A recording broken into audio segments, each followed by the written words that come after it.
Our bank account, our social media following, our age, our height, the time, the calendar all have one thing in common: numbers. Even though numbers are mere concepts developed by the human mind, it has gained so much popularity over the years. Numbers are simply symbols that are able to convey information into knowledge that we can understand today. The term datification describes a phenomenon whereby human characteristics and the complexity of our human nature has been reduced to data and metrics that can be quantified. It is safe to say that we are living in an era of numerical dominance, as we can't look around without finding the influence of number anywhere. Thank you for clicking on this video. I'm Silva and I make videos about human behavior and fascinating topics about the world we live in today. You might be wondering why I chose to do this topic today. Basically, it's because for some time now I've been thinking about the fact that numbers have so much dominance over our lives today. I mean, these little symbols that have evolved over the years have been able to create a place for themselves in our lives today that we can't even do without them. When we talk about the history of numbers, we go way back to before, when people usually counted with their hands, like finger counting was a thing back then. And after that, we evolved into the tally counting because obviously our fingers couldn't accommodate larger figures, so they moved to tally counting. And this tally counting was quite useful back then. They could use it to document stuff and all that. They used it a lot back then. Then after that phase, we now moved into the proto-cuneiform phase and the cuneiform phase. These proto-cuneiform and cuneiform phases describe the era where clay slabs were used with symbols illustrated on them that could be used for counting, for buying and selling, and for documentation purposes. It could be said that numerical systems dated back to the ancient Egypt because they were the people who developed the first ciphered numerical system. After them, we had the Greeks who were able to illustrate their numbers onto their Ionian and their Dorian alphabets. Then we have the Babylonians. The Babylonians were able to develop a numbering system based on our base 60, which is literally what we use now for our time. I mean, the clock runs on the 60 seconds, 60 minutes time numeral stuff. It's always known that ancient Babylonians were the first people to develop the numeral. The difference between numbers and numerals is that while number describes the system of the counting, the numerals describe the actual illustration of that particular system. So the numbering system we use now, that's like the 1 to 9 counting system, the 1 to 9 numeral that we know today, it was developed by the ancient. It was after the phase of the Babylonians that we got our Roman numerals, which are basically strokes that are aligned in different ways to form numerals. Like 1 in Roman numerals is literally a stroke, and then 2 is another stroke, and then 5 is like 2 strokes bent at an angle, and 10 is like 2 strokes crossed in the middle, like to form an X. That was the formation of the Roman numerals back then. Zero was a disputable figure back then because most nations didn't understand the need for zero. I mean, why would you have a numeral that illustrated nothing? I mean, it could as well be absent, right? But think about it today, zero is like the most powerful numeral right now. I mean, the amount of zeros in your bank account determines how wealthy you are today. Another term worthy to note is the term numerology. Numerology is basically the study of the mystical and the symbolic significance of numbers. And numerologists believe that numbers have so much significance over our lives, and literally everything in the universe, including a human life, can be reduced to a number. They also believe that information like a person's date of birth, their age, can give you an insight into how the person's life is going to be, their purpose, and their potential struggle. And also believe that acquiring this information and knowing their significance was important to live a better life. The Lebombo bone was an artifact that was discovered many years ago in South Africa. It was believed that this bone was used by women of South Africa to count their menstrual cycle. This bone was basically the tibia of a human being that had strokes, markings that was able to be used for counting. Due to the fact that this bone dated way back more than any numerical system ever known, it was believed that counting may have possibly started in South Africa. Another nation worthy to note the study of number is China. Ancient Chinese used bamboo sticks numbered from 1 to 9 to count numbers. These bamboo sticks were arranged in columns to form units of tens, hundreds, and thousands. Qin a famous Chinese mathematician of the 13th century, was able to explore concepts such as cubic and algebraic equations as early as that time, and he was able to use these discoveries to form the basis for inventions such as medicine, guns, rockets, and even discovering potential earthquake sites. The history of numbers varies from nation to nation, and each one is as intriguing as the other. Now let's move to the modern phase.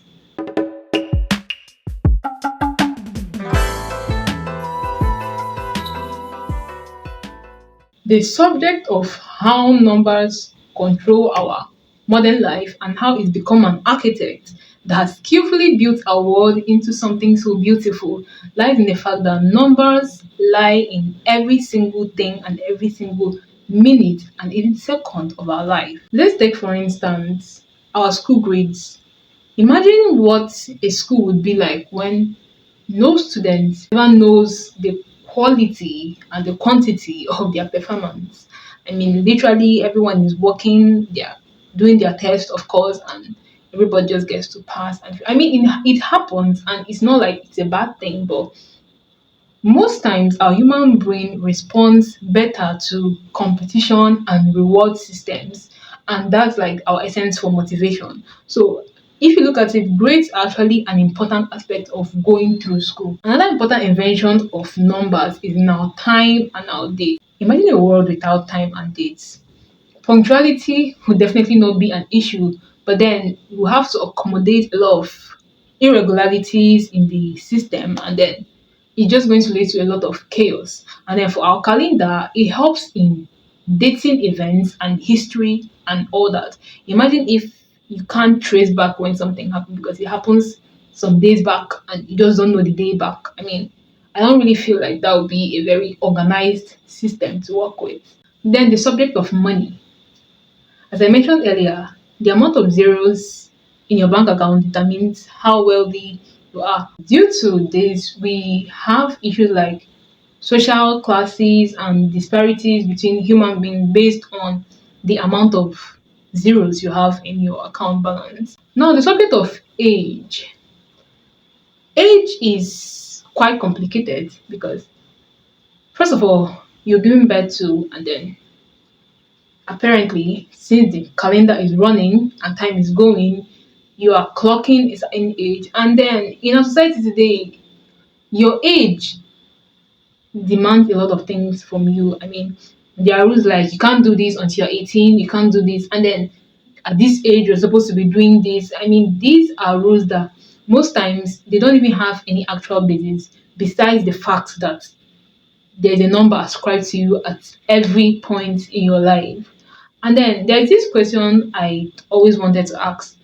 If a person doesn't know how old they are, like if they weren't informed of their age, what age would that person act?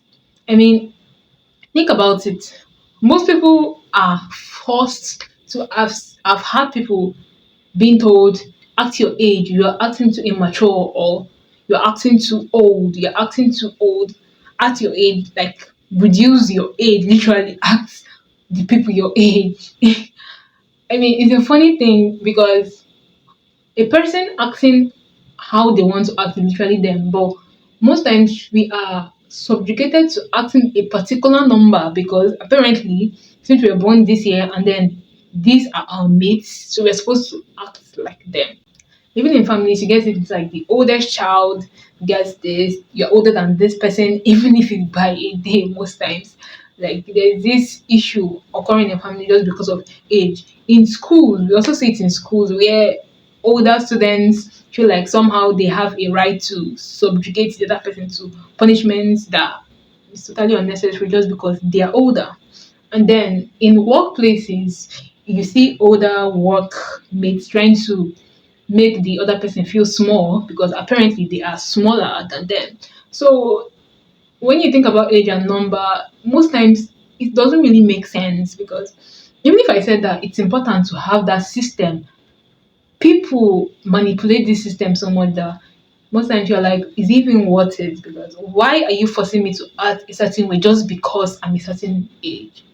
Now, on the topic of social media, algorithms have been doing a lot lately. Yeah, we've seen it do a lot. I mean, honestly, with the whole people reliant on what people like, doing what people like, just to get a few clicks and a few views. I'm guilty as charged, but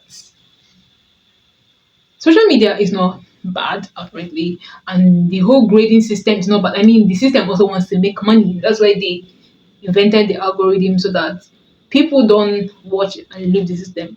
But most people who don't really know themselves, who don't really identify well with their values, are moved by these numbers, and they forget that these numbers are basically people out there. So, on the subject of social media and the whole follower likes, your community effect, numbers can actually do more harm than good if you do not understand the process properly. Believe me when I say that most times I just sit and wonder, what if I decide that one day I'm not gonna look at the time? That's the first thing. I have my phone, so I always have a time on my phone, but probably not look at my phone time. I won't have a calendar, I won't check what day it is, and then I go like for days without measuring time and not sticking to any particular numbering system. Like, how would I live? I mean, I pretend like I don't know my age and I'll ask how I want to act. I wouldn't have to go to anywhere or worry about how punctual I am and what day it is, what I'm supposed to do on this particular day. I mean, it's just something to ponder on. Most people don't even realize that time, dates, age, your weight, all these things are just reliant on basic concepts that were developed for the process and the purpose of management. Because, as I said earlier, without numbers, most things would be in disarray. Yeah. But then, in my little scenario, if that will happen, I feel that probably I'll be able to like live how I'd actually want to live as a human being without these restrictions and all that. But honestly, it can only be for a while because the world's gonna move on. Like, people function with time today, and you can't just wake up and say, "All right, I'm done with you guys." I mean, that's not demure.